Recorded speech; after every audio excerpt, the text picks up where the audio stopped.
All right, so I guess that's it. So we have the green light to start. We're going to start today. Welcome, everyone. Great to have you all here.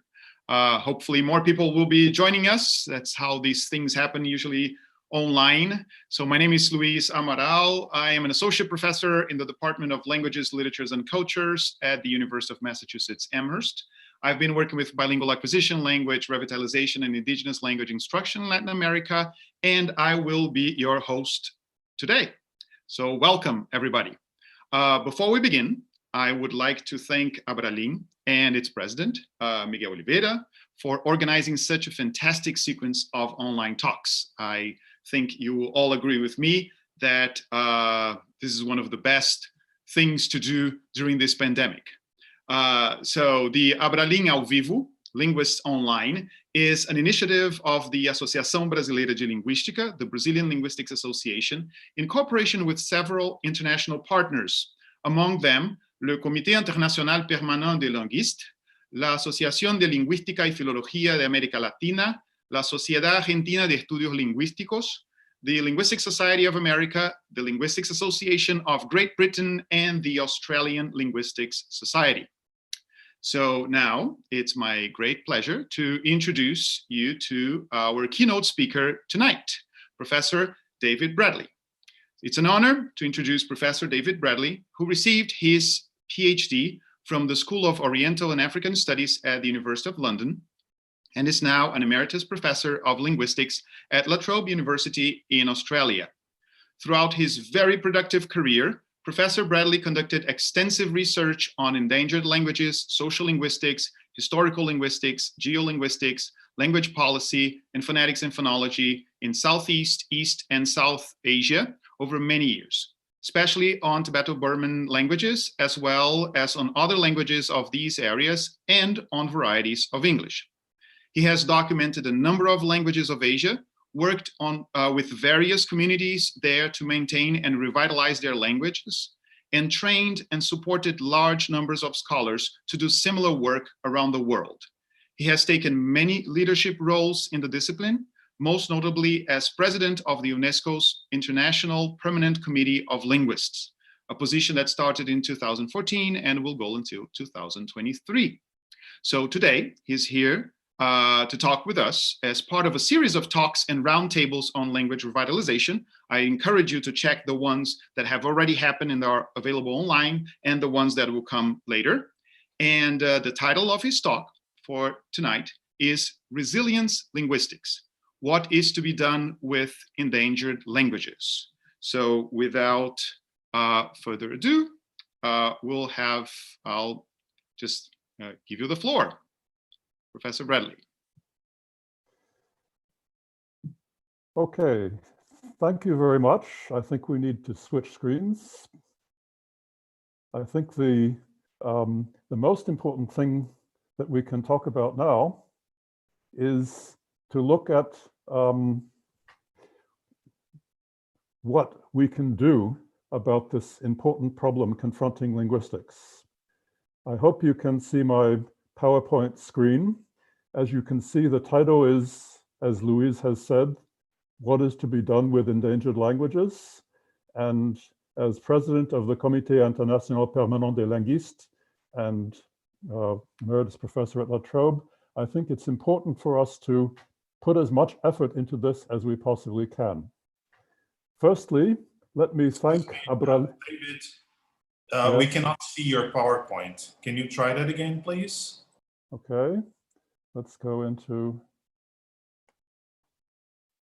this and this.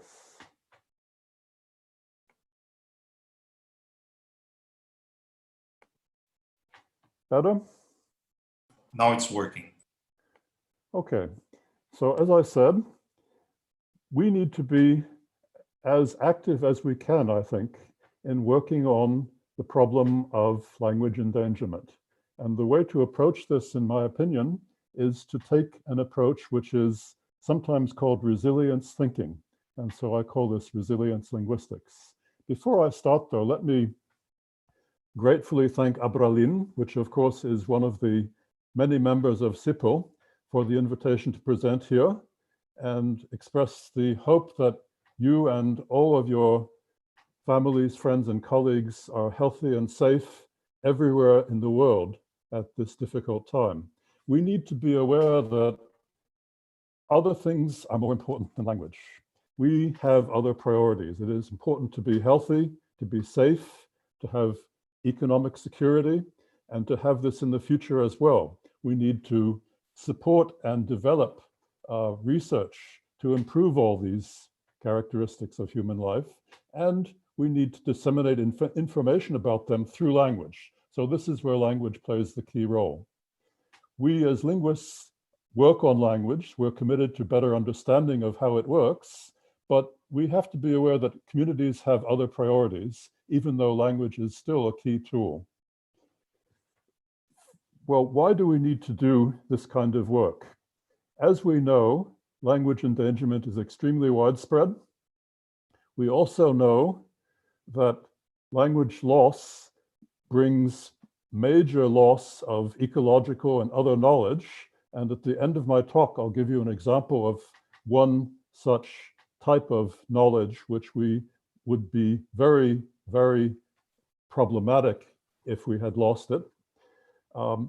The loss of language and shift to other languages is also often associated with negative attitudes, both within a community and from outside the community towards a community, and individually about oneself and the community.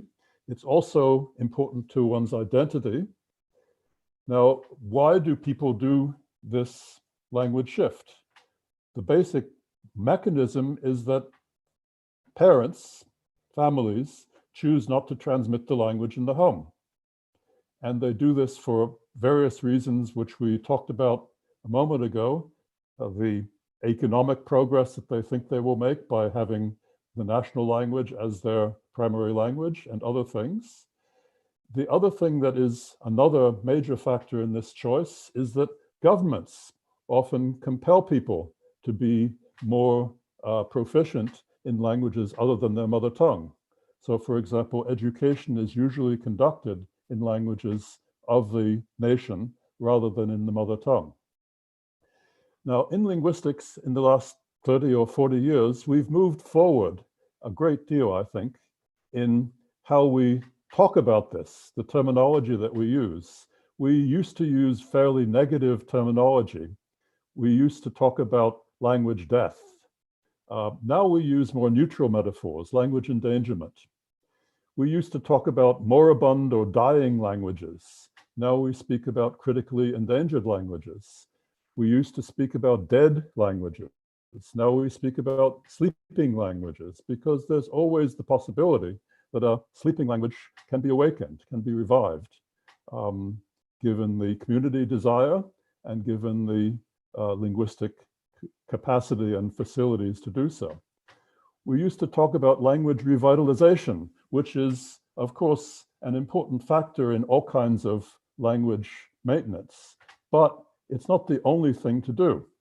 We also need to be aware that there are other things that need to be done in some situations, which may not be just revitalizing what already exists.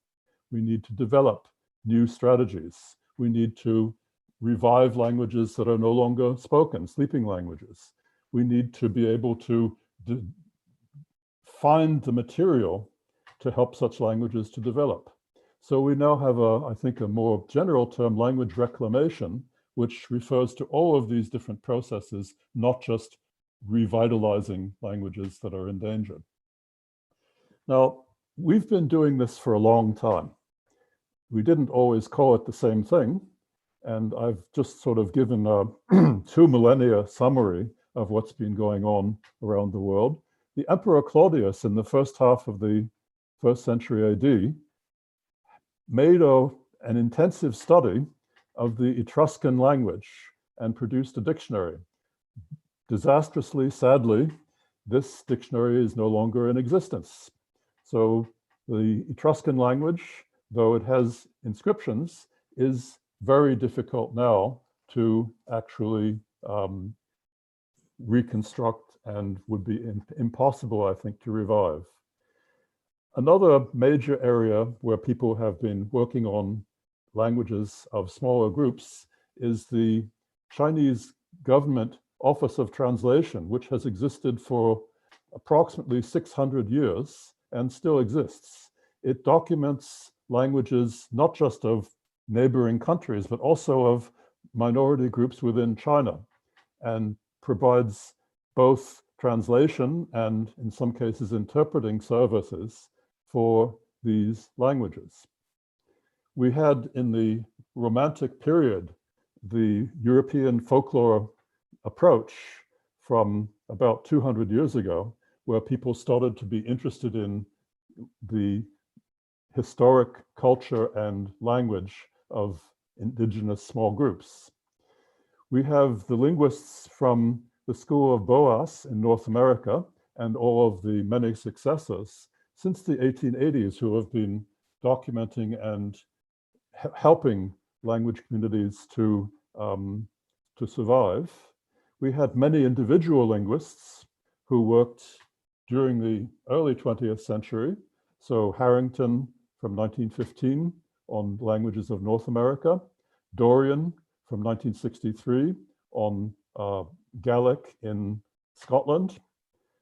We've had more systematic and widespread international efforts. So for example, the Comité International Permanent des Linguistes has, since 1991, had this as one of its primary focuses. The Congress, which we held in Quebec in 1991, and if you can see my screen as well, I'm waving a book around, which was the Congress volume. It's called Endangered Languages. We have worked in the Comité International Permanent des Linguistes since 1996, closely with UNESCO, and many other bodies have moved into this area. So the Rausing Foundation funded ELDP since 1904, the Deutsche Forschungsgemeinschaft, the NSF, and many other bodies have moved into the work on language endangerment. So what do we do? Well, what we do is what we always used to do first. We used to prepare a grammar, a dictionary, and texts, the Boas trilogy. This is what we now call language documentation. But the other thing we need to do, I think, is to disseminate these things in accessible form. So we need, for example, to produce dictionaries. And again, I'll wave something on my screen that people can use, not just something that sits on a shelf, but something that people have actual direct access to, not too technical. We need to provide tools for communities, orthographies if they don't exist, improving orthographies if the community wants to improve them, providing materials, not just things for people to learn to be literate, but also things to read once they are literate. We need to provide training to people from within the group. So we can do this in village settings. We can do this in workshops where we bring people to central locations and then they can go back out and work in their own communities. We can do this at the international level. Another thing that sometimes we think of as not our job is advocacy. We are experts on language, but we also have strong feelings and knowledge about the communities where we work. And we can sometimes have an input to actual policy that governments and education systems make for language use. And I think this is an obligation where we can. And again, I'll give you some examples of how we have done this later. Action. Action anthropology was working with communities to help the community to maintain its culture. Action linguistics, resilience linguistics, is working with the community in the community so that the community feels good about their language and works to maintain their own language. And lastly, archive. If in the sad event that a language that we now work on should become a sleeping language, it's important to have archival material where the community can go. And we're finding in many developed communities now in the Western world, in North America, that archival material that Boas created in the 1880s, 1890s is now an invaluable resource for communities that want to revive their language. So I archive on academia.edu for print material and on Paradisec for audio and video material. So it's important not just to document, create tools, train people, but also to help the people to get what they want from their government and their education system, and to help the community by working with them, not being the outsider who comes and goes, but develop the community so that they can do things themselves, and then archive it so that it's available. We need to be aware, as I said at the very beginning, that choices about language use are not just based on linguistic factors. Just to quote Brecht from the Three-Penny Opera, erst kommt das Fressen, dann kommt die Moral. Basic human priorities are eating or economic security, also health and safety and land and education for children. Now, of course, the education is almost always going to be in a dominant language. Sometimes we can have mother tongue education at an early stage, and this is, of course, desirable, but this is not always acceptable to governments. So my main talk then is concerning how to do this. Resilience is a word that's used a great deal in the public domain now, because people are so aware that we are facing a major ecological disaster everywhere in the world. Resilience thinking has been developed within ecology. One of the earliest publications was 1973, and widely implemented for about 20 years.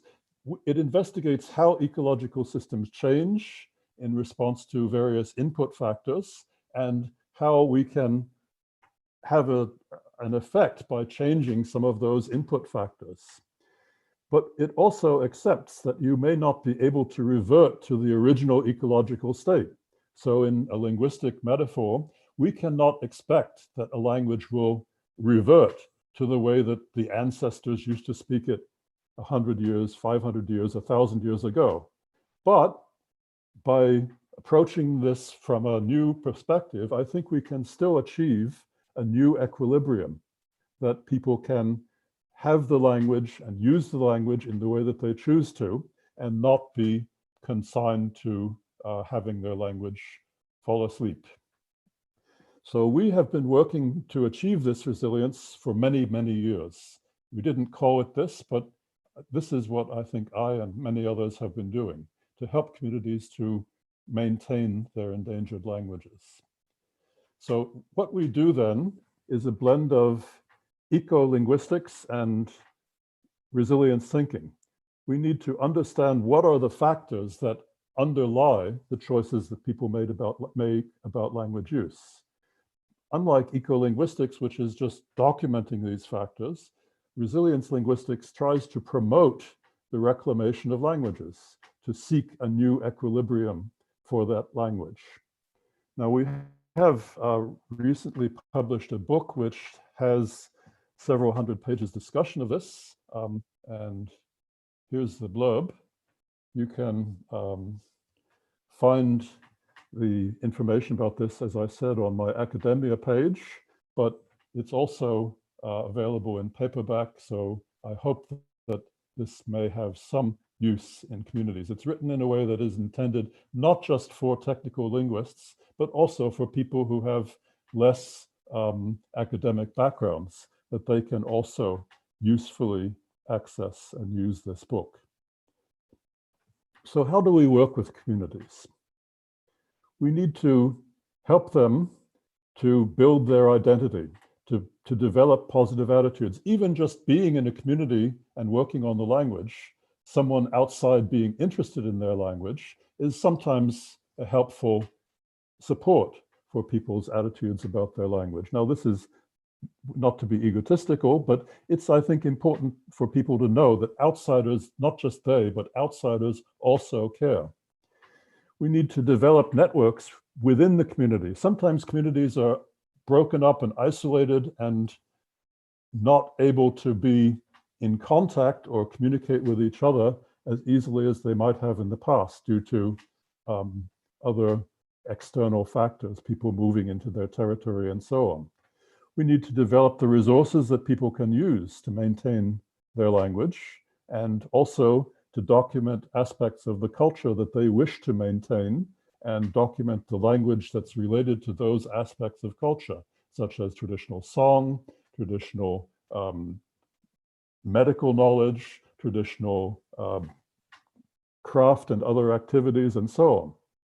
We need to use all kinds of resources. Language is not just the only thing that people want to know about.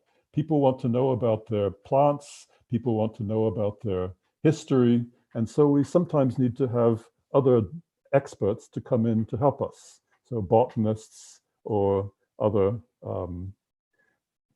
non-linguistic experts. We need to develop resources within the community to train people, to support people, to help them to get what they need to do. And chapter 3 of our book talks about this.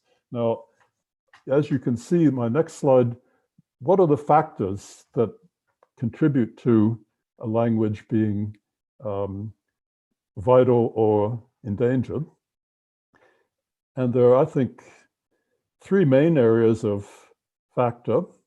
One of them is identity, chapter 4, where we talk about what people think about themselves, what outsiders think about them, what attitudes they have, not just to themselves, but also to their language and its importance as a symbol and means of communication within the community. Names that people use. To quote the American singer Cher from her song, Turn Back Time, words are like weapons, they wound sometimes. We have to use names that people are happy with. We cannot use old names that no longer reflect what people like to be called. Categories. Identity is something that is not just unitary. People have a number of interlapping and overlying identities. Well, the second main area of language ecology is how do people learn and use the language? So the transmission of the language, the domains in which the language is used. We need also to be aware that most people want to be able to use their language, not just in traditional domains, but also in new domains, in the internet, in text messages and so on. So we need to help people to develop the tools for this. And I'll talk about that in a little while as well.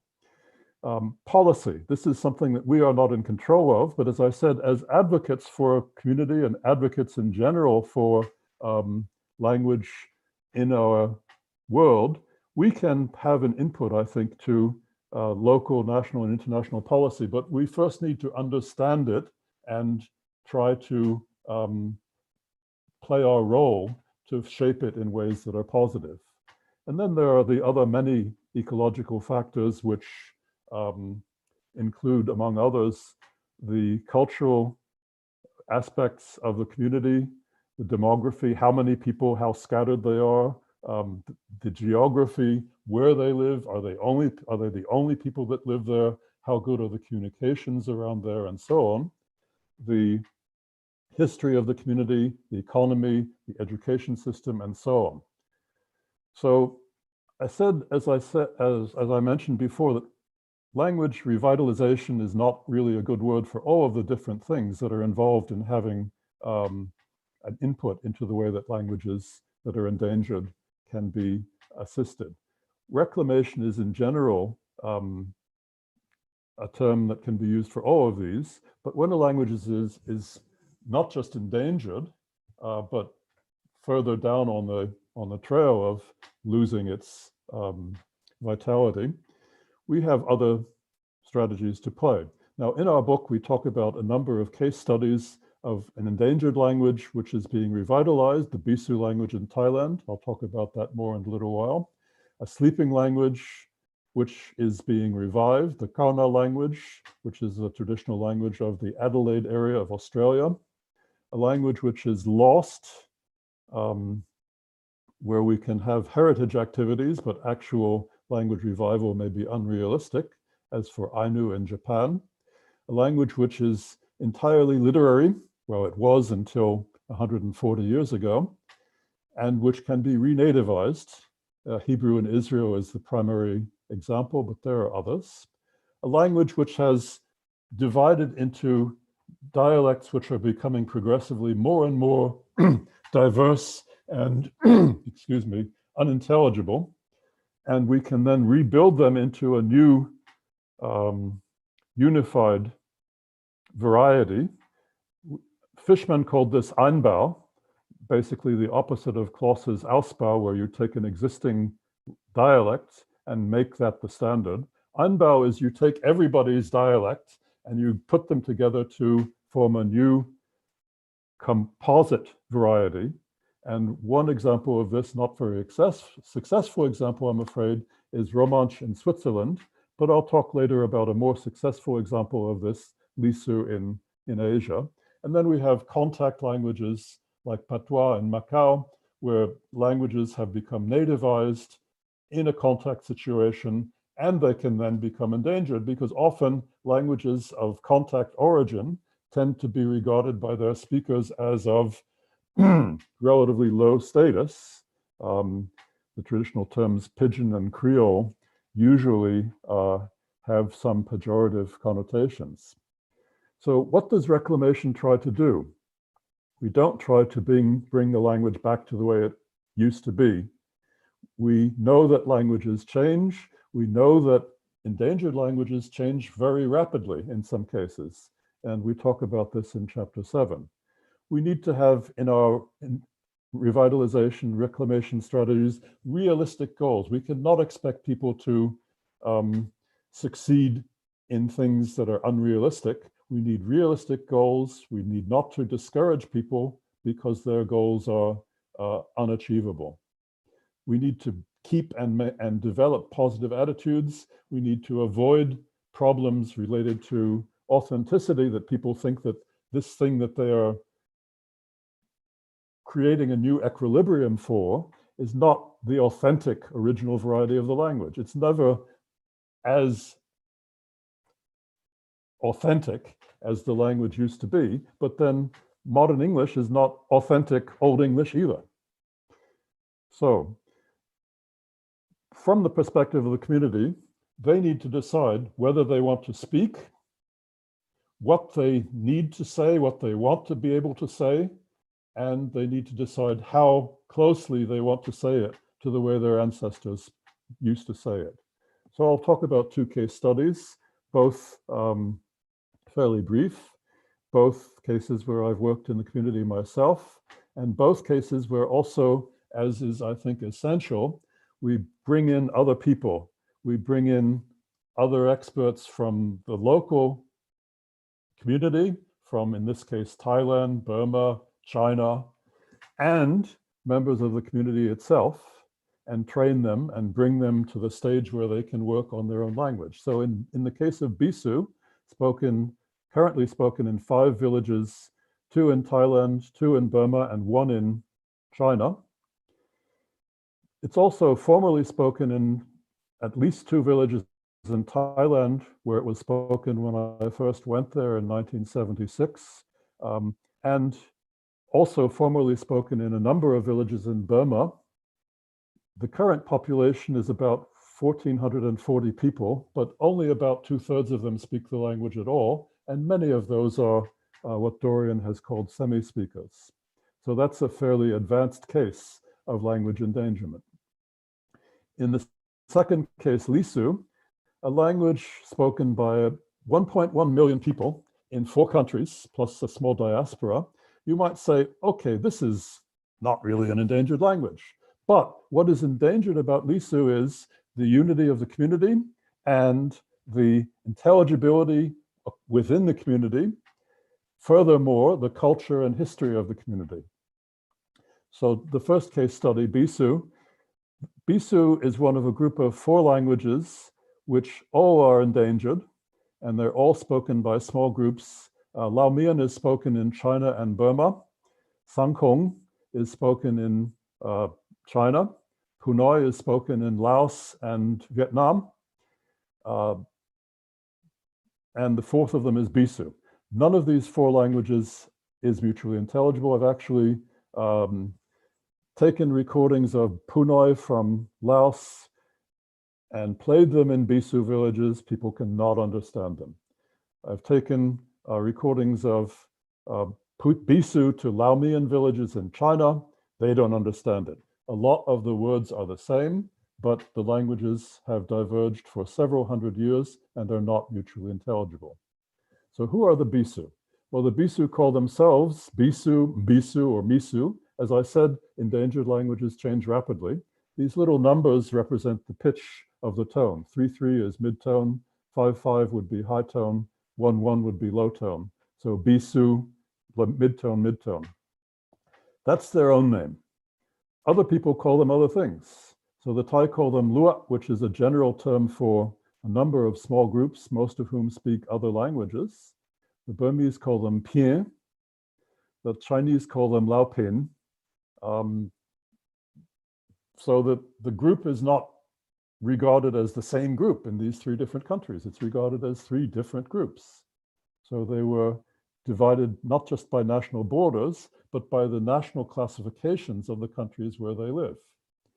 So this is a map. I'm sorry for the rough nature of this. The red dots are the Bisou villages, including the two Bisou villages in Thailand where it's no longer spoken.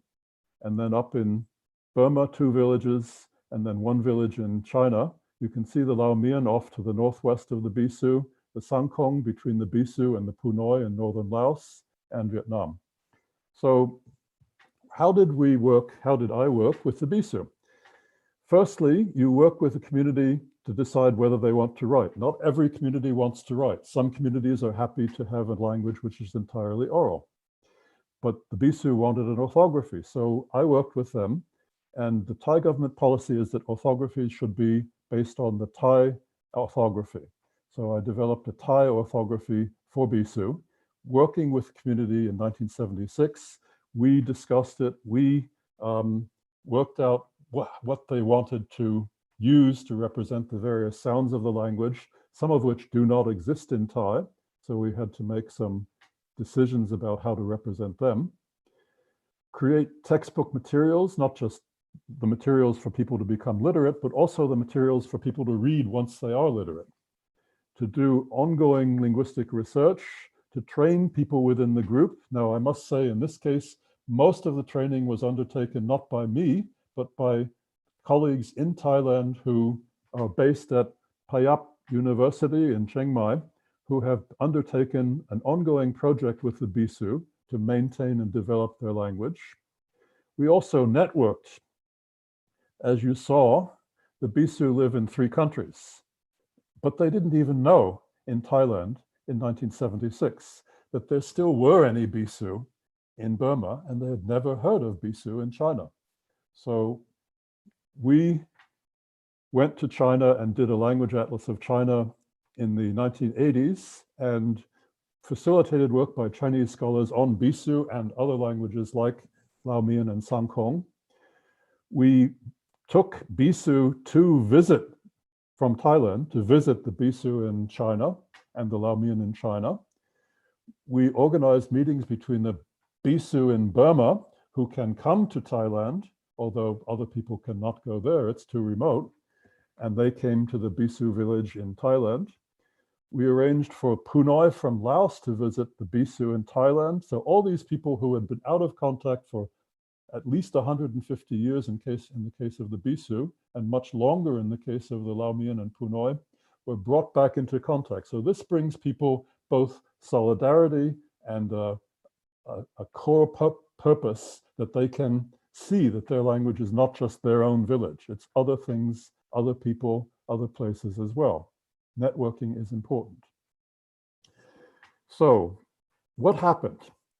Well, I had one of my most proficient co-workers, his name is Mun Tachan,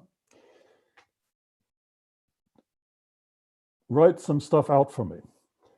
I went away and worked on another language for a little while, but I left him some notebooks and I'd asked him to write out, start doing a dictionary, I said, write as many words as you can think of. He thought this was boring. So he did a number of texts.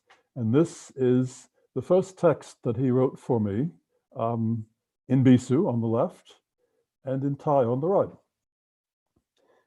And this is a transcription of that text. Again, you can see the little numbers representing the tones. One thing that's, I think, worth noting about Bisou is that it's full of Thai loanwords. It's full of loanwords from Thai, Northern Thai, and other languages around. So in this text, you can see that the Bisou words are in normal font, and the Thai words, or the Northern Thai words, are in italic font. So about halfway down, we have the name of a fish, bako, which is the Thai word for, the Northern Thai word for a fish, and so forth. So there are lots of Thai loanwords in Bisou. This does not make Bisou inauthentic. Bisou is still Bisou. And in fact, all of these Thai loanwords have been integrated into Bisou and have their Bisou phonology rather than their Thai phonology. So they're written in the Bisou way using Thai letters, representing Thai words which are no longer 100% Thai. They're authentic Bisou as well. And the same wonderful person, Mun Tachan, about 20 years later is still working on his language, still working with colleagues at Payap University and elsewhere. And I'd just like to draw your attention to the last line of his poem. If we don't keep on speaking Bisou, who will? This is the basic point of resilience linguistics. It's not to document languages, it's to help communities to make the decision that they want to keep speaking their language. So creating textbooks, helping people to become literate in Thai, because Thai is the national language and they need to learn Thai.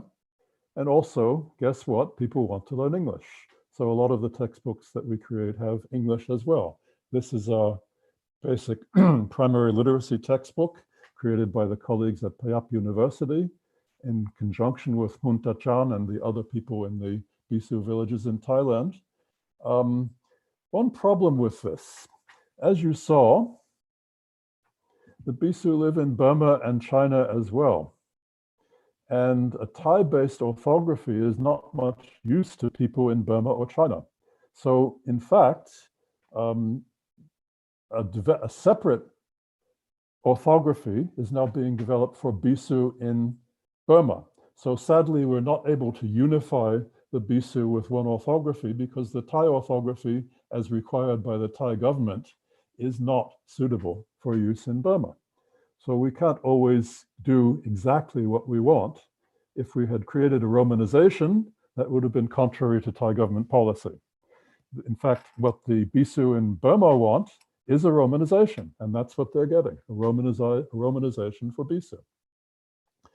Now, I have a lot more that I could talk about to tell you about Bisou, but let me just give you a few references and point out a few of the names. In the middle, the Japanese linguist Nishida Tatsuo, the late Nishida Tatsuo, my friend, was the first linguist to find the Bisou in the 1960s. The American linguist Kirk Person is the leader of the Payap University team who has been working with the Bisou for about 20 years. Several of the other authors here, Mao Mountung and Wachari Namkeo, these are members of other groups who have come to work with the Bisou as a result of their linguistic studies at Payap University or Mahidol University. And the Chinese colleagues Li Yongsui and Xu Shixuan worked with us in the Language Atlas of China project in the 1980s, and we helped them to get permission, which was a major step forward in China, to work on a language that was not considered to be the language of an official national minority. There are hundreds of languages in China which are not recognized as separate national minorities.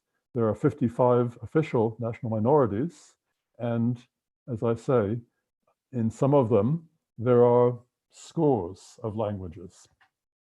So Bisou is one language that I think we have been important in helping to reclaim this language, to help this language to be revitalized. The fight is not over. As I said, There are only about 2/3 of the community that still speak the language, but at least the attitudes have changed. The materials are there. There are trained people within the community who are working with enthusiasm and energy to keep their language spoken. So what are the lessons that we learned from this particular case study? Involve the community from the start. You are not the important person, although, of course, for you, your career, your publications may be important. But we need to make the community aware of what we're doing, keep them involved, keep the materials that we create accessible to them, support them in what they want to do, support their priorities. Bring in local majority group linguists, Chinese linguists, Thai linguists, Burmese linguists we haven't found yet, but one day soon, I hope. Bring in local universities because we cannot be there on the ground all the time. Create networks or build networks to help the group to have a stronger identity to preserve its language. Work with the local and national government to improve policies. Now, my friend Joe LoBianco developed a national policy for languages in Thailand which advocates mother tongue education for all groups. Unfortunately, the current government does not wish to implement this policy, but there is always hope. We need to let the community derive the reclamation of their language. We are not the people who are in charge of the revitalization reclamation effort. Second case study, Lisu. Now, as I said, 1.1 million people, you would say, why am I talking about this language? It's recognized as one of the 55 official national minorities in China. It's an officially recognized ethnic group in Burma and Thailand. It's a scheduled tribe in India. That's the official status of groups which are recognized as tribal minorities in India. In China, as in many such cases, the national minorities include several groups. This Lisu nationality includes the Lipo ethno-linguistic group who speak a quite distinct language, not mutually intelligible by any means. Lisu is, in fact, in some cases, actually endangering other languages. It is assimilating other groups and replacing the languages of groups such as the Leme, Nusu, and Anung in China and Burma. And I'll talk about that a little bit more later.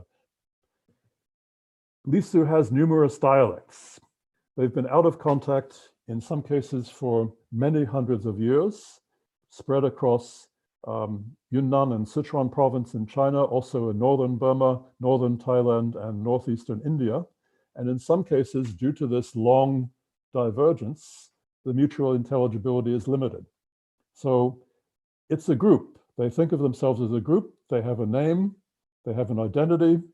Their language is strong, but each local dialect is so different that there is considerable difficulty in maintaining that as a single identity and language.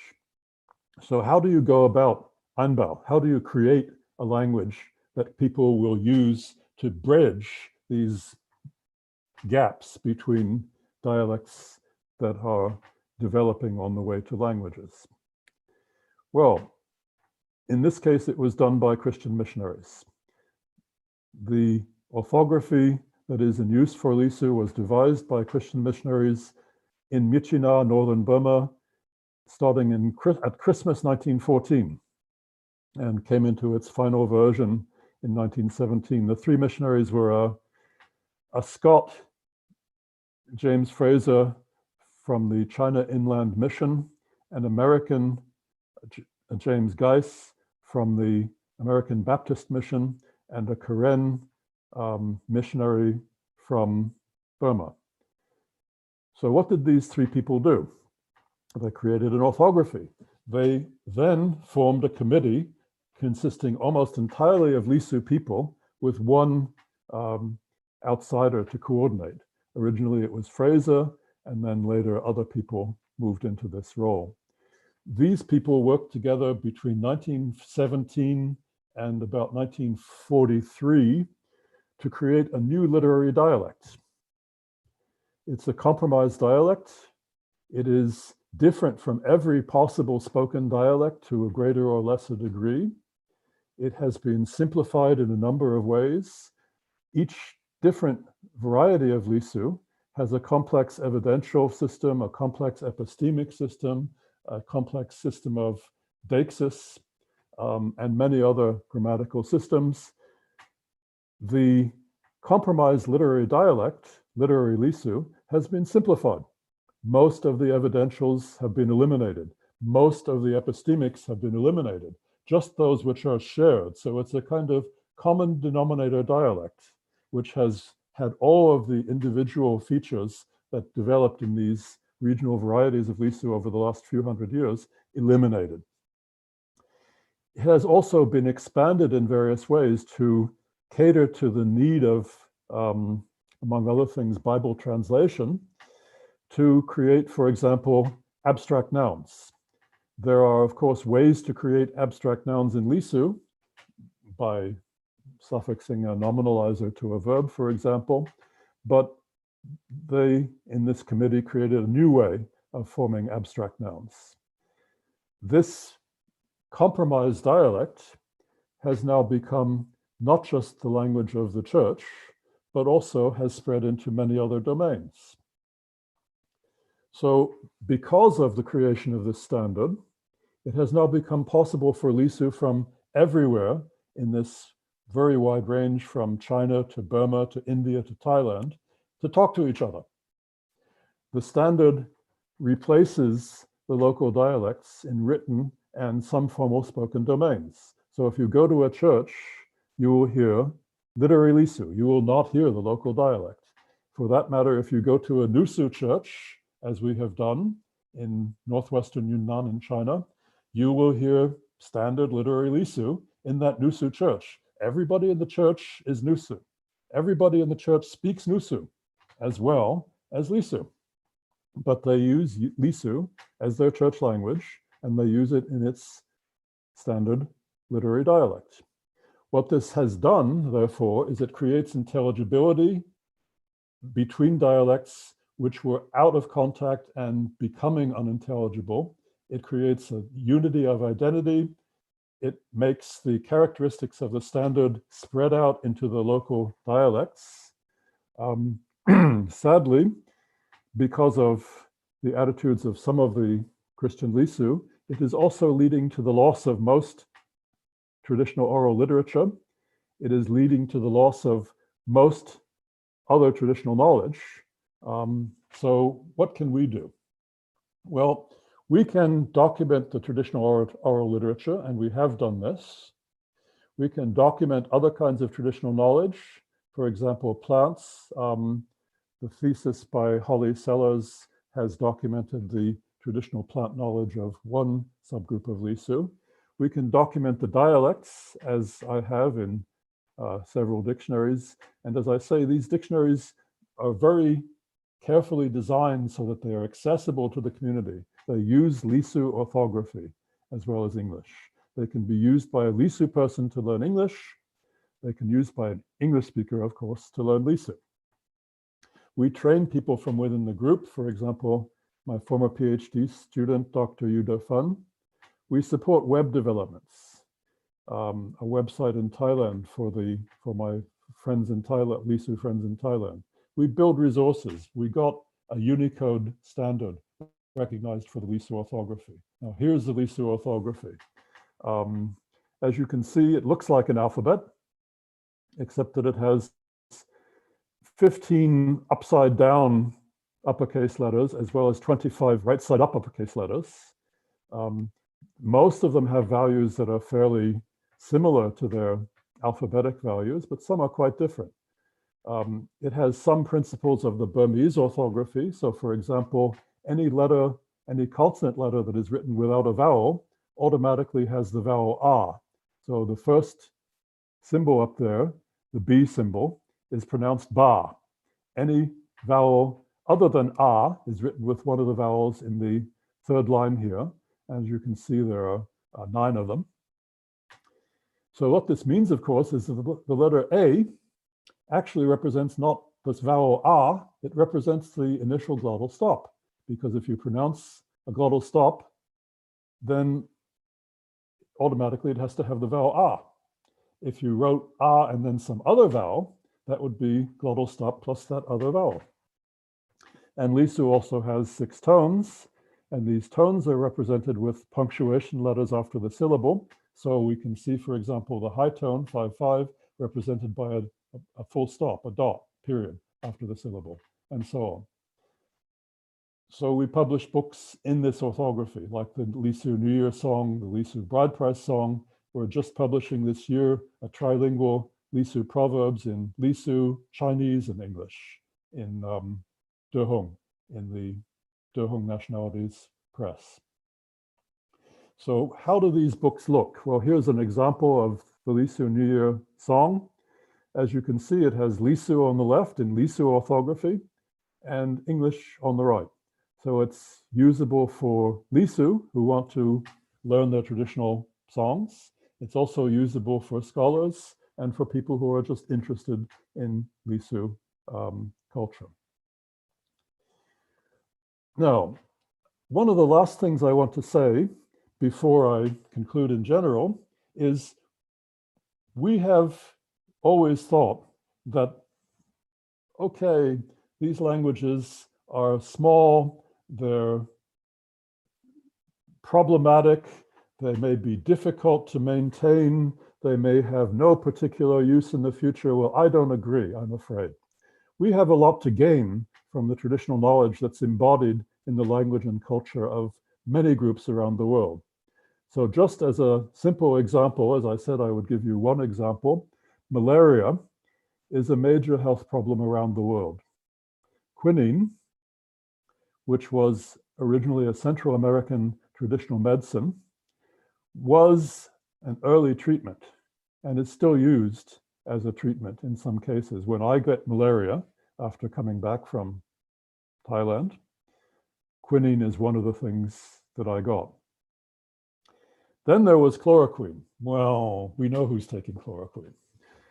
But unfortunately, chloroquine has major side effects, such as long-term use causes deafness and sometimes blindness.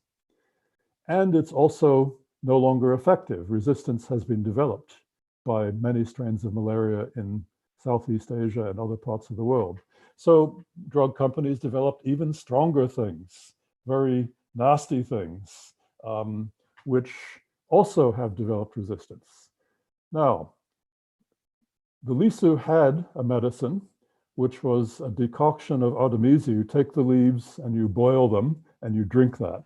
And they used that as an antimalarial. Artemisia annua here is a weed that is found around the edges of virtually every field in the Lisu area of Yunnan and Burma and northern Thailand. So it's not edible, but it is an antimalarial that the Lisu knew about. So the Chinese army in the 1980s started to use traditional Lisu medical knowledge, and they developed an antimalarial from Artemisia annua.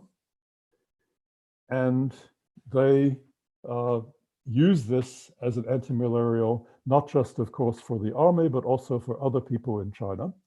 The active ingredient in this antimalarial drug is the natural chemical artemisinol, which is found in Artemisia annua and other species of Artemisia. Now, the big pharmaceutical companies love traditional medicine because they can co-opt it. And they have co-opted Artemisia and modified this chemical artemisinol into a synthetic chemical artemisinin. You can see it still has Artemis on the beginning, so that they can get patent protection for this chemical. Now, this artemisinin-based antimalarial is currently the only effective antimalarial prophylaxis that exists. As far as we know, it has no known side effects. my question to you, do you think the Lisu are getting royalties? Ha. Okay. Lastly, in Lisu, the word for Artemisia has several forms: Southern Lisu Lokwa, Central Lisu Likwa, and Northern Lisu Yokwa. You can see why the spoken varieties are not mutually intelligible. The lexical differences, phonological differences, morphosyntactic differences are large. Why, when you translate the Bible into Lisu, do you not use the word Lokwa, Likwa, or Yokwa, or one of those three, to translate the word Artemisia, which appears in the Old Testament as Hebrew La'ana, and in the New Testament as Greek Artemision? Well, Artemisia, in addition to its medical use among the Lisu, is used by traditional Lisu religious practitioners in cleansing rituals associated with funerals and other public events, smoking rituals.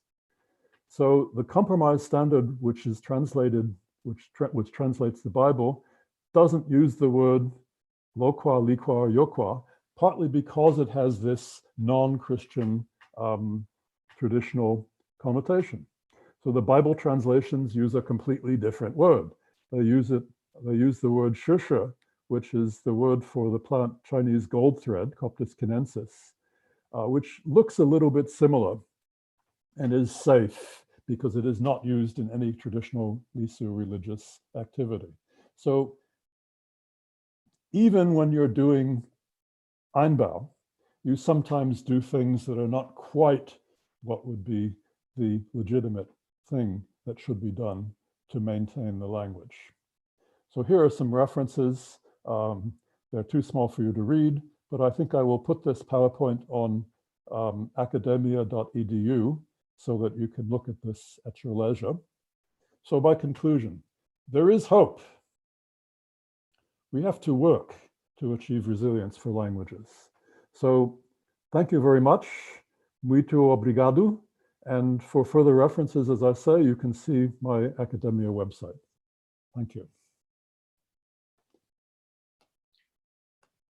Thank you. Let's see how it goes back. Thank you, Professor Bradley, for this wonderful talk. Hopefully, yes, it's my screen now that's going live.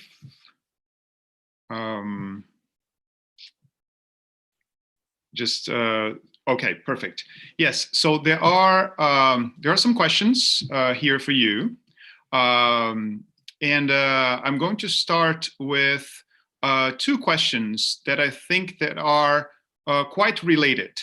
So the first one is, how can a linguist help a community to be aware of language reclamation and ask for help with documentation when the community does not seem to care about it? And along the same lines, there was another question that was specifically about parents. And the question was how to make parents aware of the importance of raising their children speaking an endangered language. So there is the community on one hand, and then the parents on the other. Okay, so I think we need to switch the screen back, but when we have the screen switched back, or before we do that, let me just start by saying we are not in control of the language. The community controls the language. So if the community wants to leave their language to disappear, that is their choice. But I think by working with the community, by training members of the community, by creating networks, by helping people to understand that we think their language is important, that their language has valuable information, that it contains their history, their culture, their tradition, they can eventually come to see that their language is not just something that they can forget about. Now, of course, many years ago, when this debate was started by, among other people, Michael Krauss in the journal Language, a response came from Peter Ladefoged saying, well, some communities, as you say, precisely don't want to maintain their language. They think the language doesn't matter. Well, that's their choice, but we can, I think, show them how their language does matter. So for example, as I say, the Lisu can see that the world has benefited from their knowledge of this malaria medicine. They should feel proud of it. It didn't give them any financial benefit, but they should feel proud of it. Now, in terms of the parents' choice about language transmission, this is, I think, a major failure of linguistics and psycholinguistics with reference to education. That is, we have not communicated the fact that bilingualism is good. We have not convinced people that it is cognitively better to be bilingual. Now, I have, for example, PhD students who have done precisely quantitative research looking at the linguistic abilities in English of speakers of Chinese, monolingual speakers of Chinese, as opposed to bilingual speakers of Chinese and some indigenous minority language of China. And guess what? The bilingual speakers of something else in Chinese actually learn to speak English much more quickly, much more effectively than the monolingual speakers of Chinese. Being bilingual is a cognitive advantage. We know this. Psycholinguists have shown this over and over, but parents don't know this. And governments and school systems certainly don't know this. So what we have done, for example, in one case in Burma, as you know, the government of Burma has in the last few years become much more responsive to the wishes of its citizens. And one of the things that they have done is they have given their ethnic groups the right to have mother tongue education. So in a policy developed over the last 5 years, in which I was involved and which the main driver for was UNICEF, we have implemented mother tongue education for literally hundreds of languages in Burma, Myanmar.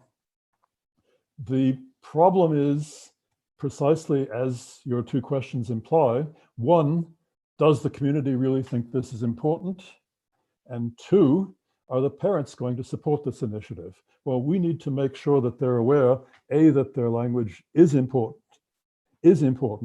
does matter, not just to them, but to the rest of the world.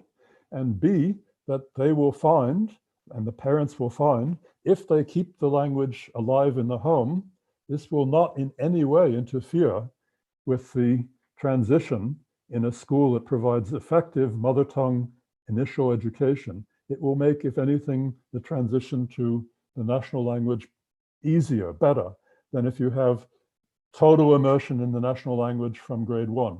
They had massive, massive failure rates in early primary school in Burma, in all minority areas, because the language of the school was entirely Burmese. And so not surprisingly, all these monolingual kids coming in did badly. And so all their parents decided that they were going to speak Burmese to their children at home, and then the language endangerment comes. But with mother tongue education and bilingualism, I think this is the answer, that we need to convey to people that bilingualism is good, that parents can make the choice to keep the mother tongue and also support the development of the necessary national language. So, but the questions are important, and I think this is only one part of the answer. There's another question here about language planning, and in relation to your talk. So in a paper in 2018, Teresa McCarthy mentions 3 types of planning activities that need to take place in 3 areas for language reclamation. Status planning, where and how the language will be used; corpus planning, what kind of language will be revitalized; and acquisition planning. So what are the activities to move forward with the revitalization process? In your presentation, you mentioned several great examples of corpus planning. And the question in your experience, which of these 3 types of planning activities are more complicated or present more are more challenging for people working on revitalization? Yes, that's an excellent question. And in fact, precisely chapter 8 in our book talks about this in some detail. And then we have other references there that will take you further into the literature, such as the excellent work by McCarthy and others. The original clause status and corpus dichotomy and the further development by Tollefson and others of the acquisition as the third leg of language planning and language policy is, I think, important. Corpus planning is what we do. We can do, and communities can do with us, the corpus planning for orthographies and other aspects of the structure of the language. Status planning is what governments do. Governments, schools. And so this is where we have to work not just as linguists, but also as advocates in our communities and in our academic capacity to convince governments that it's important that not just the national language, but also all the linguistic riches of the country should be at least documented and preferably also maintained and developed. It is in the Constitution of the People's Republic of China, the Constitution of Burma, of Vietnam, and so forth, that the ethnic languages have these rights. Sometimes the problem is that people, precisely as the second part of the previous question pointed out, individual people from within communities don't necessarily agree that they want to transmit their language. But given the corpus, the possibility of using the corpus that exists, given the development of status through advocacy, I think it's also possible then to get the educational authorities to implement effective acquisition planning through mother tongue education. Often, mother tongue education is transitional to national language very quickly. So you have 1 year, 2 years, 3 years of some mother tongue and mostly national language, and then progressively more and more national language. But then there are other scenarios where you have an entirely mother tongue stream through the full education system. So again, the one that I'm most familiar with is China, where they have mother tongue education in several of the larger national minority languages through to the university level. This used to be very effective in the sense that it prepared people to work for the government and to maintain their languages and to advocate for their communities. Unfortunately now, with economic development and less emphasis on things other than Chinese national identity, people are not so interested in these minority languages anymore. So the popularity of acquisition through education can wane and wax due to other public issues or public changes in attitude. So yes, of course, I agree that we can do the corpus planning with the community. The status planning has to be done by other people. Although we can have an input, we can help to draft language policies and then advocate that they should be adopted, as, for example, has been done we have done in Thailand and Burma. But the key, as I say, is what was the basis of the previous two questions, that is community attitudes and parents' transmission in the acquisition stage. So there is one question here that goes in hand with the previous two. What should the role of the elderly as teachers or contributors be in revitalization programs of a local language that has been almost irreversibly affected by the standard? Well, there are many different approaches that have been taken, as I'm sure most of the audience would be aware. One approach is what's sometimes been called Head Start or other things, language nests, where you have old people who don't necessarily have teaching qualifications brought in to be early language educators, early childhood educators in a preschool setting. The New Zealand Te Kohangareo, the language nest, has been implemented around the world. Head Start programs in the Navajo Nation, and so on. Many places have tried that approach, bring the elders in to a formal school setting in a formal school context. Another approach is let the elders take the children out to do traditional things as part of the school curriculum. That is, for example, in Australia, many communities have a system where an elder will take children to learn how to collect traditional food or to do traditional activities of other kinds.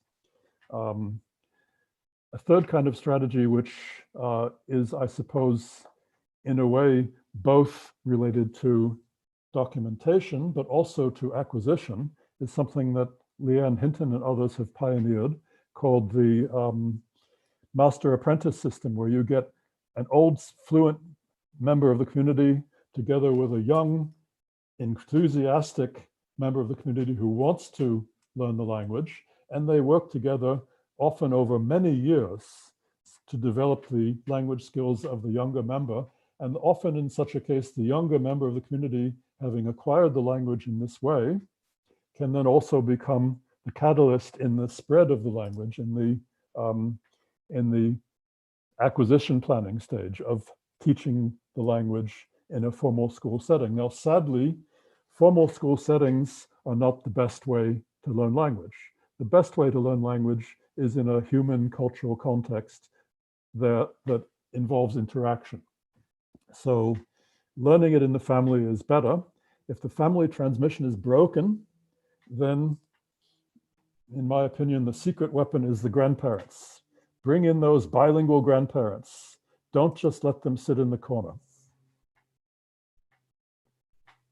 Excellent. We have 2 more questions, I believe, if we have time. So would you? Fine with me, yes. Okay, great. So the first one is, you mentioned resilience linguistics so as to promote the reclamation of languages. At the same time that we should also let the community drive the reclamation of their language. Do you think we linguists should step away from reclaiming a language? The short answer is yes. If we have trained people, if we have shown people how important their language is, if we have convinced them that it's important to maintain it, if we have provided them with the tools and they're happy with the tools, and often the tools are created collaboratively. We don't say, okay, you're going to write this way. We say, okay, here's this sound that exists in Bisou, doesn't exist in Thai. How are we going to write this? Use Thai letters. How do we write this? So the community needs to be involved, not just in the process of reclamation, but also in the process of designing the reclamation. And I think the stepping back is sometimes hard.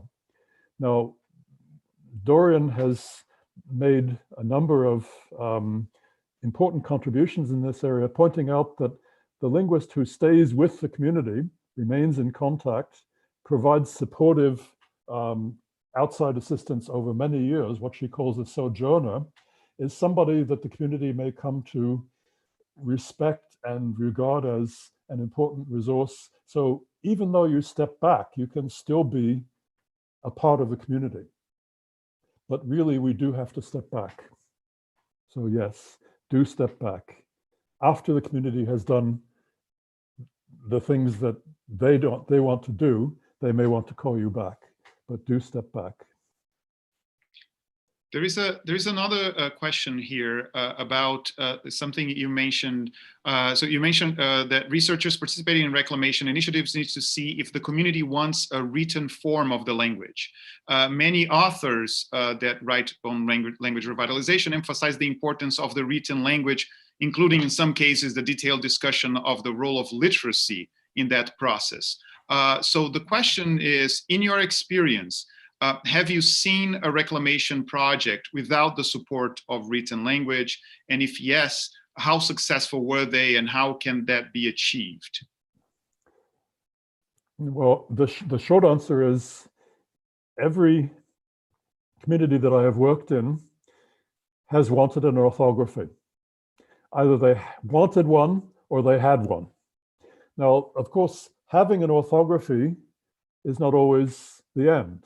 Sometimes a community has 2 orthographies. The Lisu have 4 orthographies, so they have to choose which one they prefer. Sometimes a community has an orthography that has phonological problems. So for example, the Jingpo Kachin orthography in northern Burma doesn't write the tones. The language has 4 tones, the orthography doesn't write them. So the linguist says, yes, but your orthography is inadequate. You should write the tones.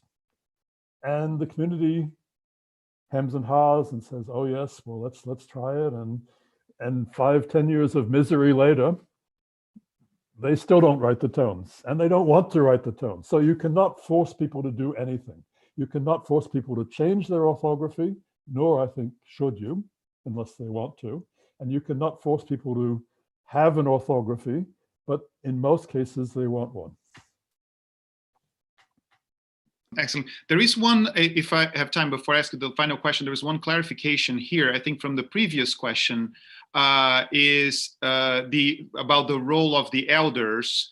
The person comments on the last part of the question that talks about the purest variety of the language, because I think that what they were referring to was what is the role of the elders when, in terms of this discrepancy between the language that the elders is speaking and sometimes what the language that needs to be revitalized, or the people they're speaking, the younger generations speak in the language.